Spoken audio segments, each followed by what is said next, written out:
আসসালামু আলাইকুম বন্ধুরা, দেখুন আমি আবারও এসে গেছি আপনাদের সামনে এঁচোড় ও মাংস রান্না নিয়ে।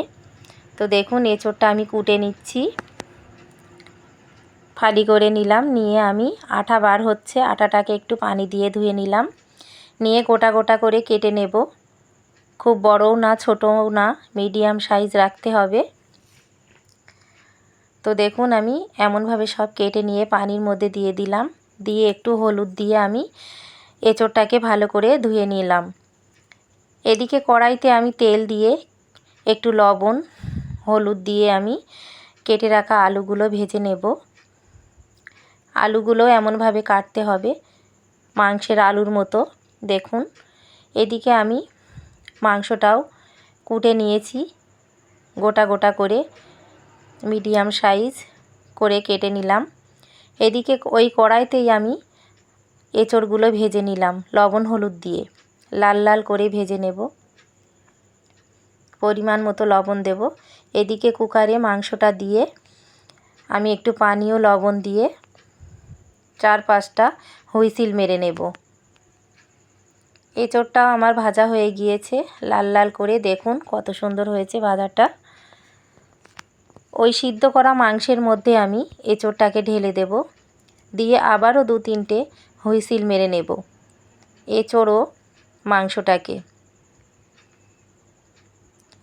এদিকে কড়াইতে আমি পরিমাণ মতো তেল দিয়ে দেব, দিয়ে তেজপাতা, পেঁয়াজ কুচি, লঙ্কা কুচি দিয়ে নেড়ে চেড়ে লাল লাল করে একটু গুঁড়ো লঙ্কা দিয়ে দিলাম, কাশ্মীরি লঙ্কা দিয়ে অল্প করে আমি একটু পানি দেব, দিয়ে কষিয়ে নেব মশলা করে। লবণ, আদা রসুন বাটা, ধনিয়া জিরে মরিচের গুঁড়ো, মিট মশলা, হলুদ গুঁড়ো সব দিয়ে আমি কষিয়ে নেব। এদিকে মাংস ও এঁচোড়টা আমি ওই তেলের মধ্যে দিয়ে দিলাম, দিয়ে ভালোভাবে নেড়ে চেড়ে মশলাটাকে মাখিয়ে নেব, নিয়ে একটু কষিয়ে নেব। দেখুন কত সুন্দর কালার এসেছে, তেল ছাড়ছে, দারুণ সুন্দর হয়েছে। দেখুন কত সুন্দর লাগছে কালারটা। তো ভালোভাবে কষিয়ে নেব। নিয়ে আমি অল্প পরিমাণে একটু কষা ঝোল দিয়ে দেব, বেশি ঝোল দেব না, অল্প পরিমাণেই দেব, কেননা অনেকটাই গলে এসেছে। একটু ঢাকনা দিয়ে দিলাম, দিয়ে 2 মিনিট পর ঢাকনাটা খুলে আবারও একটু কষিয়ে নেব ভালোভাবে। দেখুন কত সুন্দর লাগছে, এখনই দেখে জিভে পানি চলে আসছে। দেখুন কত সুন্দর হয়েছে, এঁচোড়টাও ভালো গলে গিয়েছে, কালারটাও দারুণ এসছে। এবার আমি অল্প করে ঝোল দিয়ে দেব। দেখতেই পাচ্ছেন আমি অল্প করে ঝোল দিয়েছি। একটু ঢাকনা দিয়ে দিলাম, ঢাকনাটা আবারও খুলে ভেজে রাখা আলুগুলো আমি দিয়ে দেব ঝোলের মধ্যে, দিয়ে একটু নেড়ে চেড়ে আবারও ঢাকনাটা দিয়ে দেব।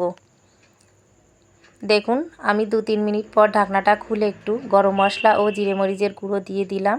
রেডি হয়ে এসেছে এঁচোড় ও মাংস রান্না। তো কার কার ভালো লাগে এঁচোড় ও মাংস রান্না অবশ্যই একটু কমেন্ট করবেন, ও ভালো লাগলে লাইক কমেন্ট শেয়ার করে আমার পাশে থাকবেন। আমার জীবনসাথী চ্যানেলটিকে একটু সাবস্ক্রাইব করবেন।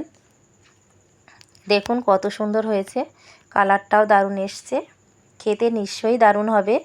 এমনভাবে বাড়িতে অবশ্যই বানিয়ে খাবেন।